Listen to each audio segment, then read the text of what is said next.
சரியா? இனிமே உங்க வாழ்க்கையை நீங்க பார்க்க போறீங்க. இது பயங்கரமான உலகம், பெரும் போராட்டம் உள்ள உலகம். ஒவ்வொருவருக்கும் உங்க வாழ்க்கையில ஒவ்வொரு பிரச்சனைகள் இருக்கும், சோதனைகள் இருக்கும், சிரமங்கள் இருக்கும், வாழ்க்கையை பற்றிய பயம் இருக்கும், எதிர்காலத்தை பற்றிய எண்ணம் இருக்கும். லா தக்னது மின் ரஹ்மத்தில்லாஹ். அல்லாஹ்வுடைய அருளில் ஒருபோதும் நம்பிக்கை இழந்துடாதீங்க. அல்லாஹ் ரப்புல் ஆலமீன் உங்களுடைய எல்லா சிரமங்களுக்கும் ஒரு வழியை வைத்திருப்பான்.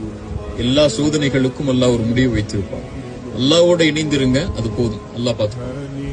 சரியா? அல்லாஹ்வோடு வாழ்ந்து அல்லாஹ்வோடு மரணிக்கக்கூடிய பாக்கியத்தை அல்லாஹ்விடத்துல கேளுங்க, அல்லாஹ் தருவான் இன்ஷா அல்லாஹ். வாழ்க்கை பெரிய போராட்ட களமா இருந்தாலும் இதுல வரக்கூடிய சோதனைகளை சந்திக்கிறதும் பிரச்சனைகளை சந்திக்கிறதும் பெரிய விஷயம் அல்ல. லா தஹ்சன் இன்னல்லாஹ மஅனா. அவ்வளவுதான். அதான் மந்திரம். கவலைப்படாதீர்கள், அல்லாஹ்வோடு நீங்கள் இருந்தால் அல்லாஹ் உங்களோடு இருப்பான். அல்லாஹ் அந்த சோதனைக்கு பிறகு பெரிய வெற்றியை வைத்திருப்பான். ஃபஇன்ன மஅல் உஸ்ரி யுஸ்ரா, இன்ன மஅல் உஸ்ரி யுஸ்ரா.